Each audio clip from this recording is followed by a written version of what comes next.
মাটির দেহ নিয়া করিও না কখনো ভরাই, দুচোখ বন্ধ হলে দেখবা পাশে কেউ নাই। যাকে তুমি আপন ভাবো হবে সে পর, আপন হবে নামাজ রোজা অন্ধকার কবর।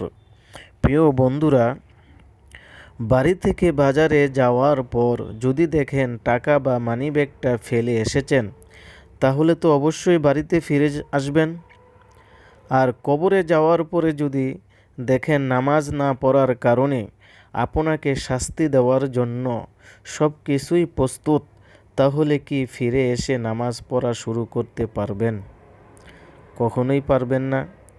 তাহলে সময় থাকতে আসুন আমরা সকলেই সময় মতন 5 ওয়াক্ত নামাজ জামাতের সহিত আদায় করি।